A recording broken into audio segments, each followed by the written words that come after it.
All right, guys, I literally just had to get out of my house. I'm beyond frustrated. I'm overwhelmed. My levels are up to here right now because I just got diagnosed with COVID-19. And I just feel like everything is attacking me all at once. You guys know I've been battling with my health issues for a long time, from the lupus to, the kidney disease, dialysis, transplant, now COVID-19 to be added to the list. I just feel like it's not fair. I really do. And, I want you guys to watch this video until the end so you can see, how I'm managing and dealing with this. I'm going to go over all of that for you guys today. But I just needed to be able to come here and vent with you guys and just explain how I'm feeling. But maybe this can benefit somebody else as well. So if you guys are new to my channel, welcome. Thank you for watching. Please don't judge me off of this video. But on a regular, if you are looking for all the best kidney related advice, this is definitely it. Go ahead and hit that subscribe button, and I post every Sunday and Wednesday. So I'm gonna go ahead and get started into this video and this story about how everything has happened to me.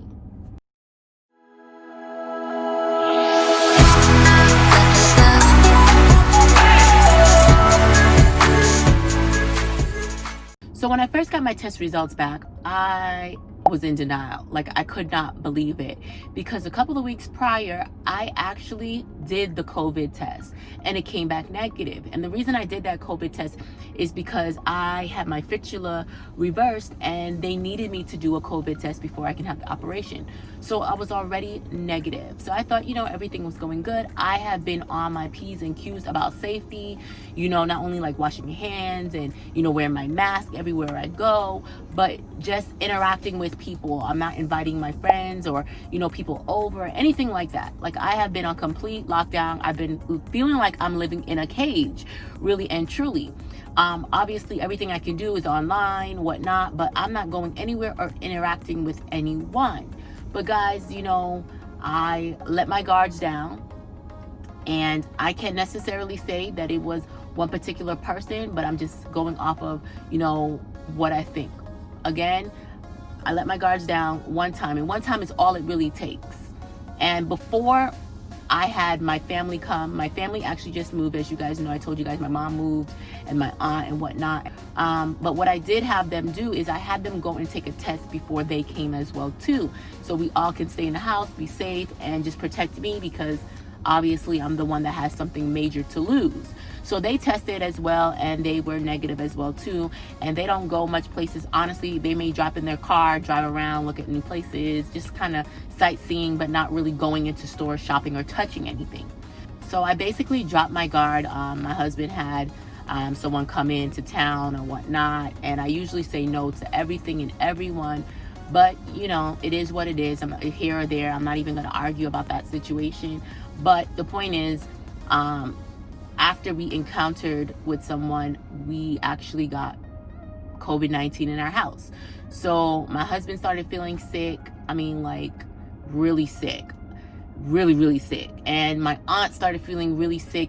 Fevers, like just throwing up, not feeling good, lost of taste. I mean, they had lots of symptoms that they were going through. Even my husband gave us a scare one night where we thought we were gonna have to take him to the emergency room because, he was getting massive chest pains, and it was just like a big ordeal going in. Couldn't really breathe good.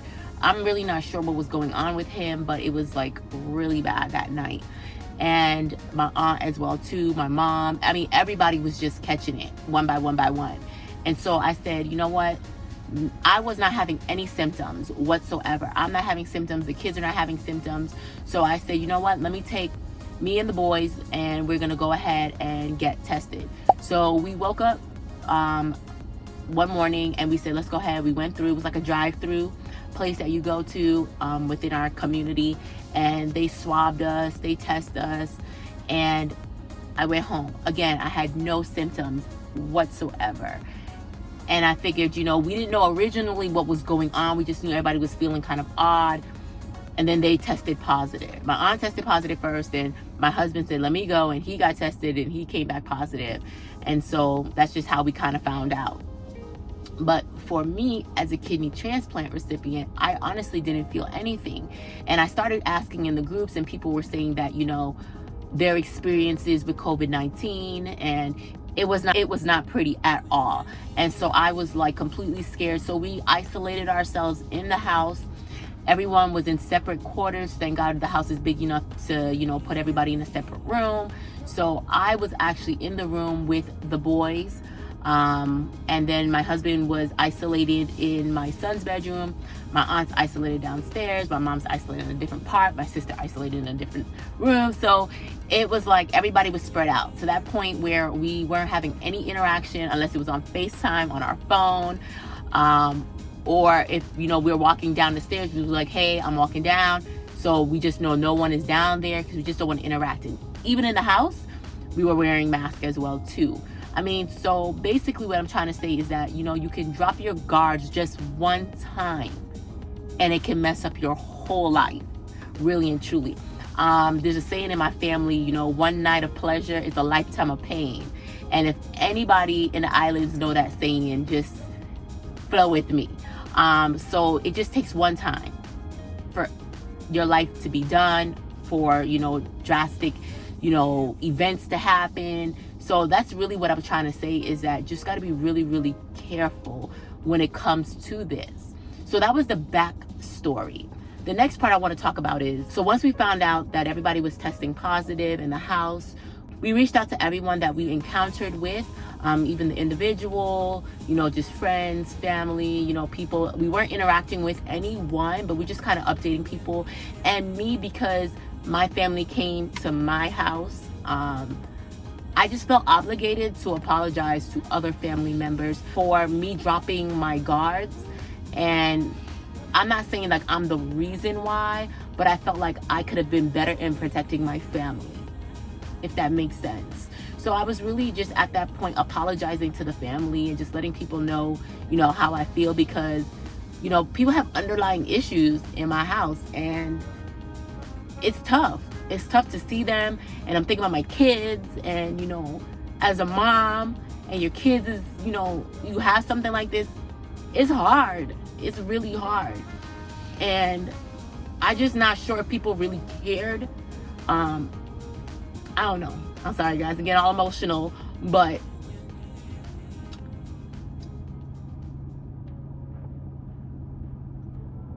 I was scared. When I saw my husband battling, I didn't know what to do. I never see him like that. He's usually seeing me battle, and now I seen him battle. So it was hard. It was mentally hard for me. My son, he was like boo-hoo crying, telling me, why me, and I had no answer for him, but to tell him it's not his fault. It's not. And it was hard, and I'm not gonna lie, I put a lot of blame on my husband, for this. And, we had our little issue, but we worked it out. But I put a lot of blame on him for it. And he took a lot, and he felt it. And I think that hurt him mentally, to know that he felt like he failed his family. And I don't want him to ever feel like that. But, at that moment when I was going through stuff, I was just saying whatever. Like, I was angry. I was upset. And it is what it is. And at that point, I said, you know what? I had to look deep into myself and just said, we just have to handle what's going on in our house right now. People from the outside, nobody really understands. They may not get it. Because if they don't see you laid up in a hospital bed, they think everything is okay. But we dealt with it. My mother-in-law, she did a lot of research on people that has had it before, gave us some things to do to incorporate in our, daily life so we can get better. Me personally, I did not have no set of symptoms, like I said. I feel okay. There's sometimes I feel a little weak, or, I may feel a little phlegm, but honestly, compared to everything that I've been seeing out there, nothing. Day 2 of my quarantine. We're going for a walk. So, what else are we gonna do? Might as well exercise and get in shape. We feel great. Gotta do it anyway, because we want to stay active at the same time. So we're not just stuck in the house. We're keeping away from people, all that stuff. So back up, 6 feet apart, bro. 6 feet apart. So how I found out is I got the call and they said, hey, we just want to let you know that you and your son tested positive. And so they called us, they told us, and they were asking like all these questions, like 15-20 minutes worth of questions, you know, who we've been encountered, do we know how we got it, everybody, we, you know, just really detailed. And she said that I'm just one of the people that are not showing any symptoms when it comes to this. And that is so dangerous, guys, because there are people walking around out here thinking that they feel great, because I feel good. You know, people walking around thinking, oh my God, I feel great, everything's good, I'm not sick. Oh no, it can't be me, I'm not sick, I'm not throwing up, I'm not, you know, having cold out my nose, I'm whatever these other symptoms are. Just because you feel good doesn't mean that you're not a carrier for this. You get what I'm saying? Because look at me, I have no symptoms.